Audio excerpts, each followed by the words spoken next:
Kakagising ko lang dahil sa nag-alarm na ang cellphone ko, napuyat ako kagabi at pagod na rin dahil sa pamamasyal namin ni Raimunda. Tumunog naman ang messenger ko at kinuha ko ito. Hi, Han. Good morning. Love you so much. Napangiti lang ako dahil sa message ni Raimunda, nag-reply naman ako agad at nagpaalam na maliligo muna ako. Matapos kong maligo at magbihis kinuha ko ang susi ko at ang cellphone ko, nakita ko pa na may message si Raimunda. Han, don't forget the annulment. Kailangang mapirmahan na agad yan ni Shelo.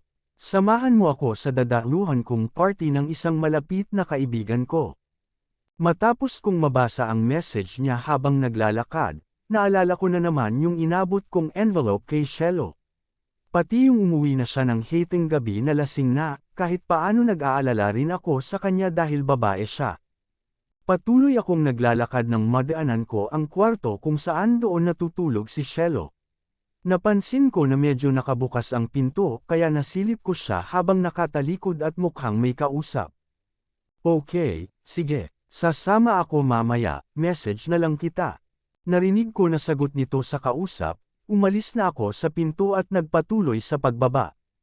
Habang nasa biyahe ako at seryosong nagmamaneho, naisip ko ang itsura ni Shelo habang umiiyak sa harap ko. Naaawa ako para sa kanya dahil naghahangad siya sa akin nang wala namang kasiguraduhan, ito na lang ang solusyon upang hindi na siya masaktan, ang maghiwalay na kami. Napapapikit ako matapos ang mahabang oras ng trabaho, natambakan kasi ako ng mga paperworks at mga sandamakmak na pipirmahan ko. Sinipat ko ang oras, 8:00 na ng gabi at marami ng message si Raimunda sa akin.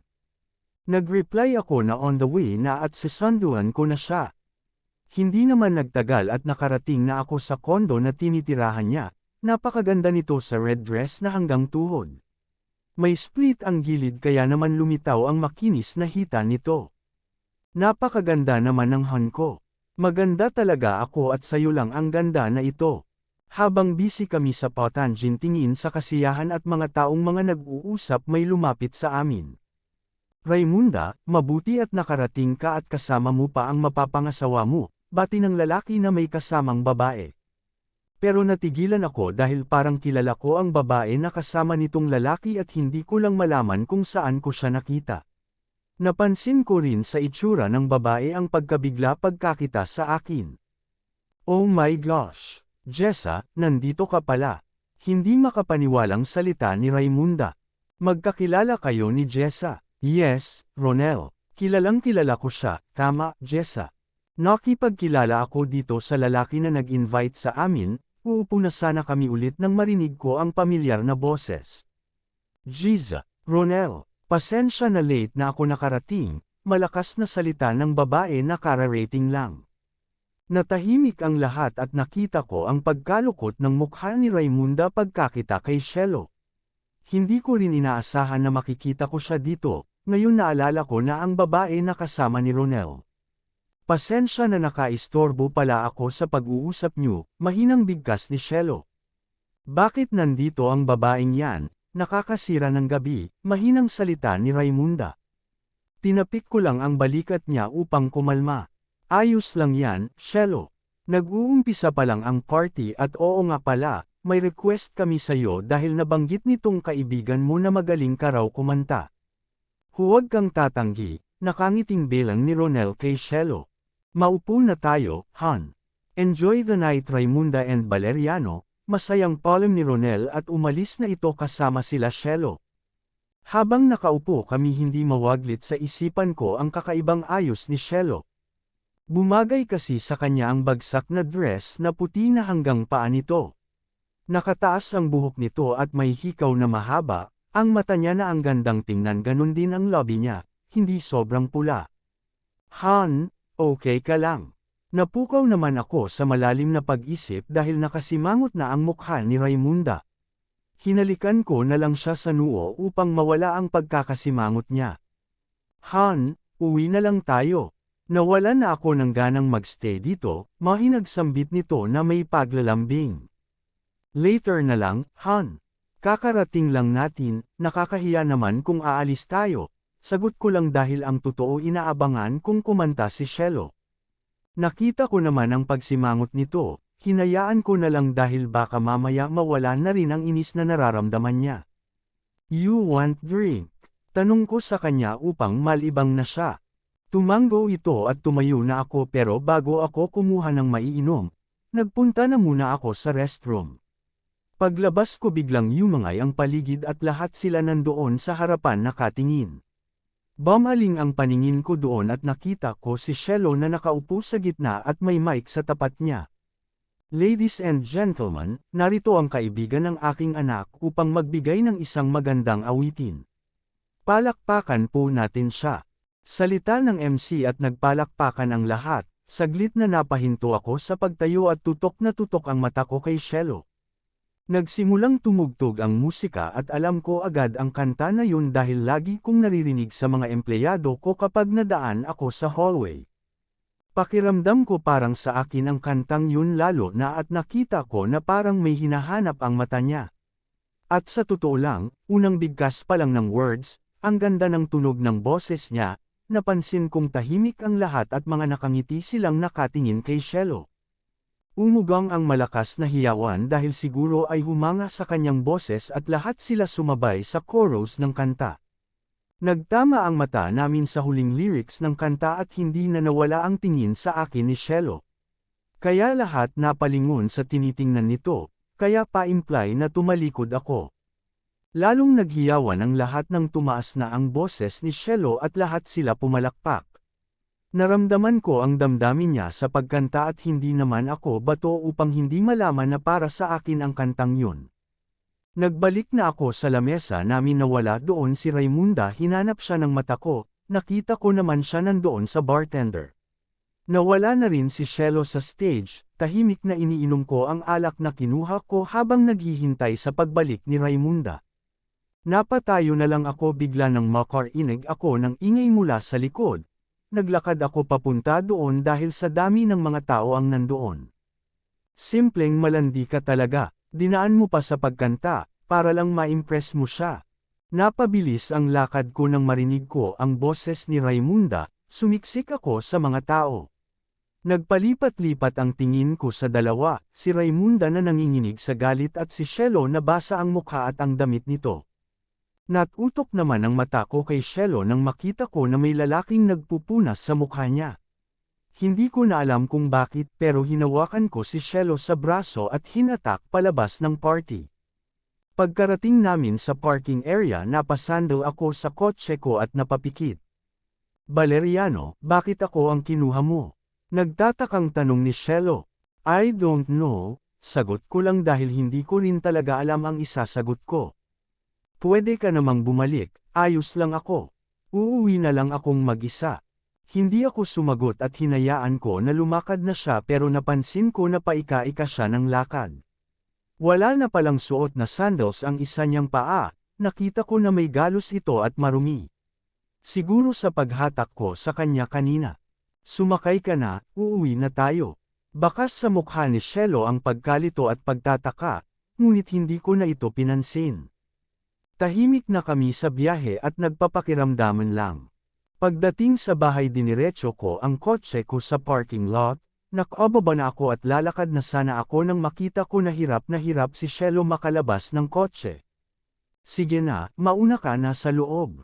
Ako nang bahala sa sarili ko. Masakit ba? Lumapit ako at hinawakan ang isa niyang paa, sinipat-sipat ko ito na puno ng dumi. Huwag na, Valeriano. Hindi ko na pinansin ang sinabi niya, hinatak ko siya at inalaya na tumayo upang makalakad. Hinayaan ko na lang ang pagtanggi niya at pinasok ko na siya sa loob ng bahay. Sa kusina na lang muna ako, Valeriano, iinom lang ako ng tubig at kakain na rin. Dinala ko naman siya sa kitchen at dahan daw ang inupo sa upuan, ngunit na-outbalance ako at halos masabsob ang mukha ko kay Shelo. Titig na titig ako sa mukha niya at hindi ko alam pero nang malanghap ko ang mabangong hininga niya napapikit ako at lumapit ng gusto ang mukha ko sa kanya. Pakiramdam ko nahihirapan akong huminga sa halos gahibla na lang ng layo ng lobby ni Valeriano sa labi ko. Napapikit na ako at handa ng damhin ang matagal ko nang inaasam. I'm sorry. Napamulat ako bigla dahil nagsalita siya at sabay talikod nito, malalaki ang hakbang na lumabas ng kitchen si Valeriano. Naiwan na nagtataka at nanghihinayang ang nararamdaman ko ngayon. God, Shelo, huwag kang ang umasa agad na nagbago na ang ihip ng hangin. Umaasa ka na naman. Salita ng isipan ko at pinilit kong tumayo dahil nawalan na ako ng ganang uminom ng tubig. Tanghali na nang ako'y magising, ramdam ko muli ang pag-iisa ko dito sa malaking bahay. Naisipan kong umalis upang mag-grocery dahil konti na lang ang stop namin dito. Matapos kong mailagay sa parking lot ang kotse ko, nagmamadali na ako'y naglakad palabas. Ngunit bigla na lang akong may nabangga na kung ano. Sorry, miss, hindi ko sinasadya. Natigilan naman ako at ganun rin siya, matagal bago ako nakabalik sa ulirat. Parang kilala ko siya, sandali, saan ko ba siya nakita? Tama siya yung nasa bar at nagpunas ng mukha na binasa ni Raimunda. It's you again. Finally at nakita ulit kita, kasi. Biti niya sa sasabihin pa, napapangiti naman ako sa itsura niya kasi para siyang bata na nahihiyang sabihin ang gusto. Tapos nagkakamot pa siya sa batok niya na hindi makatingin ng diretsyo. Ano ba Han? Sabihin mo na, ayos lang. At salamat nga pala sa ginawa mo noon. Wala yun, pwede ba kitang imbitahang mag-lunch? Total lunch time na. Kung ayos lang sa'yo, Dino nga pala. Nakangiting salita nito at abot sa kamay niya. Shelo, nag-isip mo na ako sandali at sa huli ay pumayag na ako. Pinasakay niya ako sa kotse na pinag-alala ko dahil baka mamaya may makakita sa akin at pag-isipan ako ng masama, pero nakakahiya naman na umatras. Ang sosyal ng pinagdalhan sa akin ni Dino dahil lahat ng mga kagamitan dito puro babasagin. Tapos ang bango sa loob, magugutom ka talaga sa amoy at hindi maingay dito. Order ka lang, mayay salita ni Dino. Tumanggo naman ako pero may nahadjep akong taong kilala ko kahit nakatalikod pa ito. Bigla akong napatayo na pinagtaka ni Dino, mabilis na naglakad ako upang sundan si Raimunda at kasama nitong lalaki na sobra kong makahawak sa bewang nito. Shelo, saan ka pupunta? Napalingon naman ako dahil nakasunod pala si Dino sa akin, ngumiti lang siya sa akin. Nagpatuloy ako sa paglalakad kahit nakasunod si Dino sa akin. Lumapit ako ng konti upang mas makita at marinig ko sila. Nagtago ako sa gilid ng pader dahil huminto na sila sa parking area. Pahiram ako ng cellphone mo, dali. Okay, mabilis na hinanap ko ang camera upang makuhaan sila ng picture. Ang nakaptured ko na anggulo ay yung inaalalayan si Raimunda pumasok. Medyo nakayuko ang kuha pero kung kilala mo siya malalaman mo na siya yun talaga. Akala mo kung sino? Kita mo yan, ako ang sinasabihan ng malandi. Tapos siya ngayon. Okay ka lang, Shelo. Saka ko lang naalala na may kasama pala ako, tumanggo na lang ako sa kanya. Nawala na ako ng ganang kumain, humingi ako ng pasensya kay Dino na naintindihan naman niya. Pinasend ko na lang sa messenger ko ang picture na kinuhanan namin, kailangang makita yon ni Valeriano. Nasa biyahe na ako pauwi ngunit kinambyo ko na lang bigla dahil naisip ko na puntahan na lang si Valeriano sa opisina nito. Dahil alam ko naman na hindi ito uuwi mamaya, kailangan niya na itong makita upang malaman niya ang pinaggagawa ni Raimunda. Pagpasok ko sa loob mabilis na nakarating ako sa floor ng opisina ni Valeriano, dahil kilala nila ako na asawa nito. Alam ko magugulat si Valeriano dahil nagpunta ako dito at ayaw pa naman niyang nagpupunta ako dito. Kakatok muna sana ako pero nakita kong bukas kaya dahan-dahan ko na lang itong binuksan. Ganun na lang ang panlalaki ng mata ko nang makita ko na may nakatalikod na babae at nakaupo sa lamesa na halos hubad na dahil nakaangat ang suot nito. Nanghihina at balak ko nang isara ang pinto at lumabas kaso nahulog ang cellphone ko. Sabay silang napalingon sa akin, hindi ko na hinayaan na magsalita pa sila, mabilis na tumakbo na ako papunta sa elevator. Ang sakit lang, may Raimunda ka na nga may isa ka pang dinagdag. Bakit ka ganyan, Valeriano? Sinasaktan mo ako ng sinasaktan. Ito lang ba ang papel ko sa'yo? Pigil ang luhang lumabas ako ng building upang hindi makita ng mga tao sa loob. Pagdating ko sa kotse ko doon ako nag-iiyak ng husto, pakiramdam ko nagsisikip na ang dibdib ko dahil sa sobrang sama ng loob ko. Dito sa dining area nakaupo ako habang nakataas ang isa paa, nakasuot lang ako ng bestida na itim at wala akong suot na bra. Nakataas ang buhok ko na may mga ilang hiblang na kalawit. Isa't kalahating oras na akong umiinom mag-isa at talaga namang medyo tinatamaan na ako. Magsama kayong dalawa ng malanding si Raimunda. Langya kayo, kung bedsin lang gusto mo, Valeriano nakahanda naman ako, ikaw pa, malakas ka sa akin. Salita kong mag-isa habang natatawa at muling nilagok ang alak. Sinayang ko lang ba pagmamahal ko sa'yo? Gago ka, wala kang pakiramdam. Muling sigaw ako at wala na akong pakialam kung may makarinig sa akin. Natigilan ako sa nagsalita, napansin ko ang dalawang pares na itim na sapatos. Umagat ang paningin ko at nagsalubong ang mata namin ni Valeriano na nakatitig lang sa akin. Nandito na pala ang mahal kong asawa, mapang-asar na salita ko at muling dinala sa bibig ko ang baso na may lamang alak. Tama na yan, marami ka nang nainom. Bakit ba, Valeriano? Hayaan mo na ako dito. Di ba masaya ka naman na nasasaktan ako? Ito naman ang gusto mo di ba? Ang masaktan ako para iwan na kita. Pero tahimik lang siya at kinuha ang alak sa lamesa, pingmamasdan ko lang siya. Medyo malabo na rin ang paningin ko dahil napapapikit na ako. Huwag mo naman akong saktan ng ganito, Valeriano. You are the reason kung bakit narito pa rin ako at handang tanggapin ang sakit. And you are the reason kung bakit ko ito ginagawa. Mahal na mahal kita. Halika na at dadalhin na kita sa kwarto mo. Kwarto natin yun Valeriano, ikaw lang ang may ayaw. Sagot ko lang at naramdaman ko na lang ang pag-angat ng katawan ko. Maingat na nilapag ako ni Valeriano sa malaking kama. Gusto mo na bang maghiwalay na tayo? Magiging masaya ka na ba, Valeriano? Pirmahan ko na ang annulment natin. Ang sakit-sakit na, hindi mo lang alam kung gaano akong nasasaktan kapag may kahalikan kang iba. Kung ano man ang nakita mo nagkakamali ka. Tama na, Valeriano. Huwag mo na akong saktan, sobra na. Minahal at pinangarap lang naman kita at doon ako nagkamali. Pero, huwag mo naman akong saktan ng ganito, wika ko na patuloy sa pagbagsak ang mga luha ko. Pero hindi ko inaasahan ang sumunod na nangyari, bigla na lang akong hinalikan ni Valeriano. Sa unay hindi ako gumagalaw pero nang lumalim na ang halik niya sumunod ako sa galaw niya. Pakiramdam ko na buhay ang dugo ko sa buong katawan at nawala ang tama ng alak sa katawan ko, nag-init bigla ang pakiramdam ko nang sakupin ng palad niya ang dibdib ko. Napapaliyad ako sa kakaibang kuryente sa tuwing masuyong hinihimas niya ang dibdib ko, dahil nga sa wala akong suot na bra. Valeriano, nagpatuloy lang siya sa paghalik sa akin at pagdama sa dibdib ko. Napaungol na lang ako nang pumasok na ang kamay nito sa loob ng suot ko. Para akong nilalagnat dahil sa init ng parehong singaw ng katawan namin, hindi ko na malaya na nahubad na pala ni Valeriano ang suot ko. Naiwan ang nag-iisang kasuotan ko, muli akong hinalikan niya na parang walang katapusan. Napapaliyad ako sa mga himas niya sa lahat ng parte ng katawan ko, hanggang sa bumaba ang labi nito sa leeg ko at sa dibdib ko.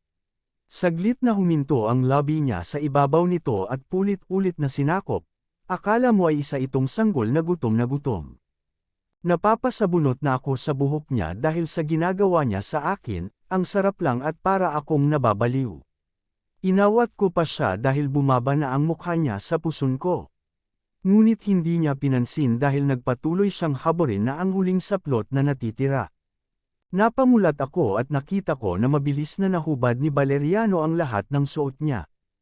Pumikit na lang ako at hinanda ang sarili ko sa gagawin niya nang bigla nitong ipasok sa loob.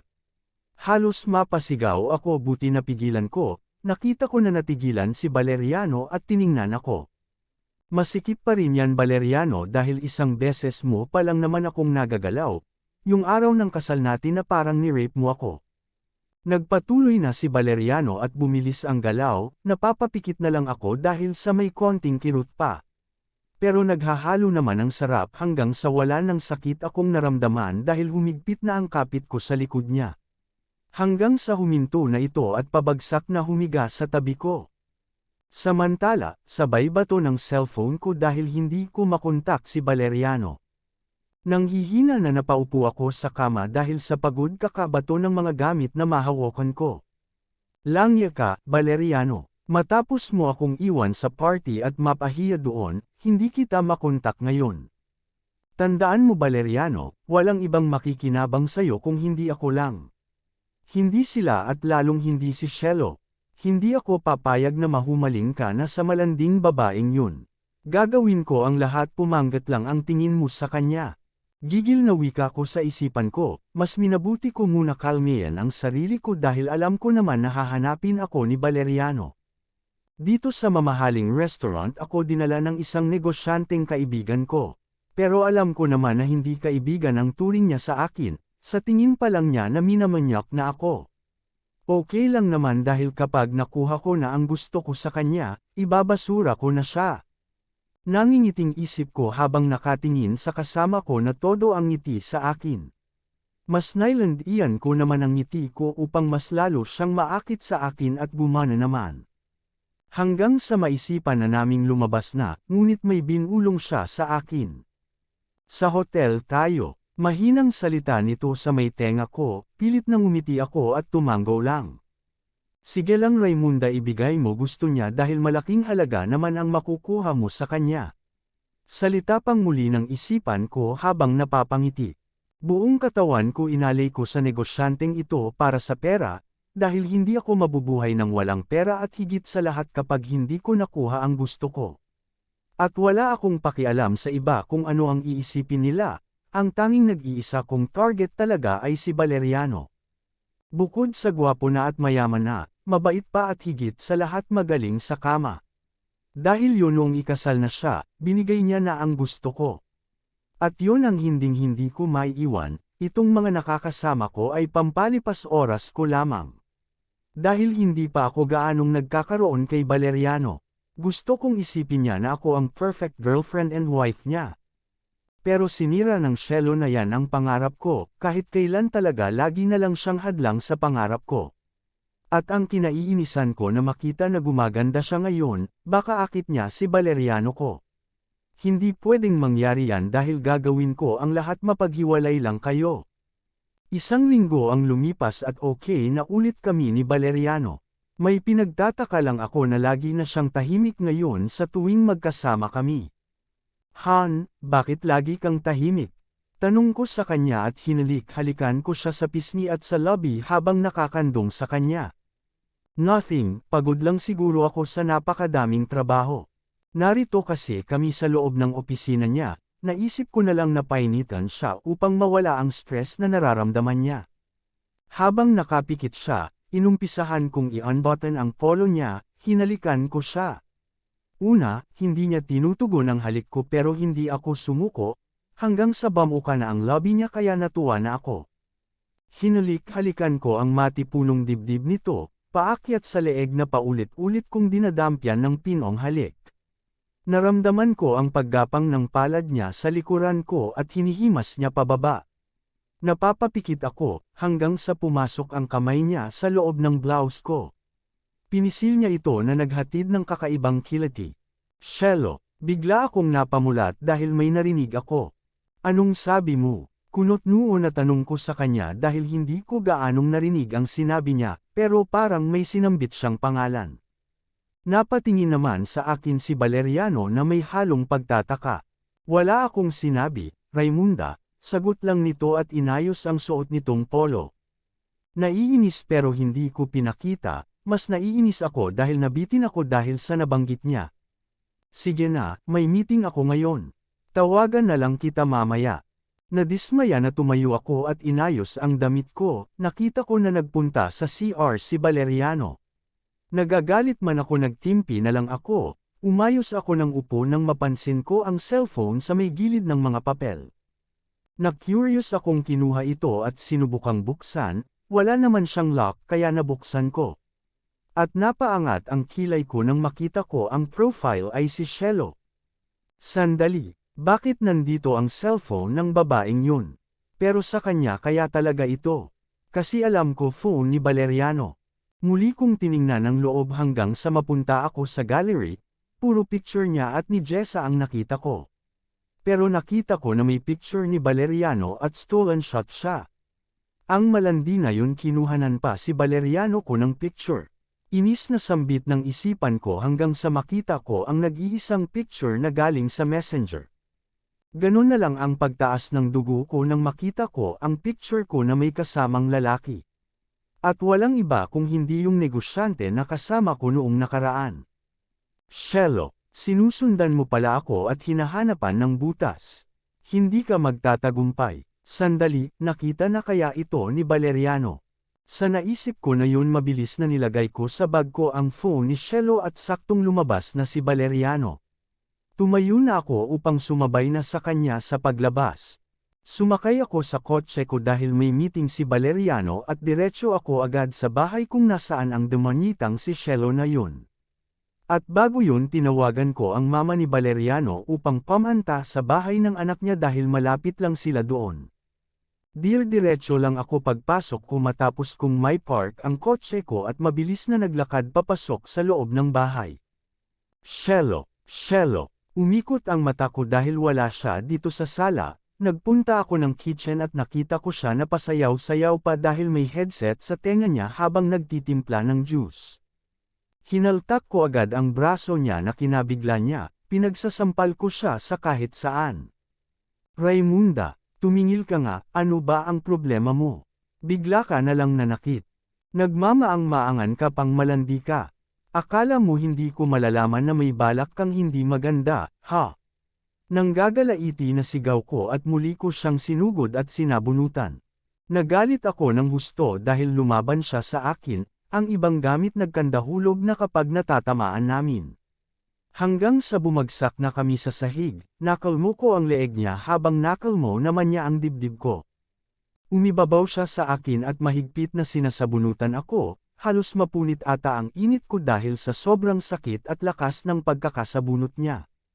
Hanggang sa nakabawi ako at ako naman ang nasa ibabaw niya. Paulit-ulit na pinaghahampas ko siya sa mukha. Nakita ko na nagdugo ang labi niya na kinatuwa ko. Hanggang sa mapansin ko ang pagdating ng mama ni Valeriano, mabilis na binaliktad ko ang posisyon namin ni Shelo. Nasa ibabaw ko na siya ngayon at hinayaan ko lang nasaktan niya ako. Shelo, Raymunda, anong nangyayari sa inyo? At ikaw na babae ka. Bakit mo sinasaktan si Raymunda? Nanlalaki ang matang malakas na senggol ng mama ni Valeriano. Palihim na napangiti ako sa naging itsura ni Shelo at tiningnan ako ng nagtataka. Tinulak ko naman siya kaya napaupo siya sa sahig, mabilis na tumayo ako nag-iiyak na lumapit sa mama ni Valeriano. Pero, mama, huwag mo akong tatawaging mama, dahil ayoko sa'yo. Sagot nam nito kay Shelo. Lumayas ka sa pamamahay na ito. Wala kang respeto, lumayas ka. Ayokong makita ang mukha mo dito. Nangagalaiting sigaw nito kay Shelo. Pero hindi po ako ang nag-umpisa ng gulo si Raymundo. Umalis ka na, kung ayaw mo na ipakaladkad kita sa mga guard. Kahit bahay ito ng anak ko may karapatan ako na palayasin ka dahil kami ang nagbigay nito. Napapangiti na tinitingnan ko ang nakakaawang mukha ni Shelo. Goodbye, Shelo. Salamat naman at mawawala ka na sa paningin ko at sisiguraduhin ko na hindi ka na makakabalik dito. Lumabas na siya at naiwan kami ng mama ni Valeriano. Tita, dadalawin ko lang naman ang kaibigan ko, kasi nasa meeting si Valeriano. Dito na sana ako maghihintay, kaya nga po tinawagan ko kayo para may kasama ako. Alam niyo naman si Shelo na kaibigan ko war freak siya. Hayaan mo na iha at makakarating yan sa anak ko at sisiguraduhin ko na maghihiwalay na talaga sila. Ang papa niya lang talaga ang may ayaw, ewan ko ba. Sagot nito, natigilan ako sa sinabi niya at napaisip. Bakit kaya ayaw ng papa ni Valeriano na maghiwalay sila? Mayroon ba akong hindi alam?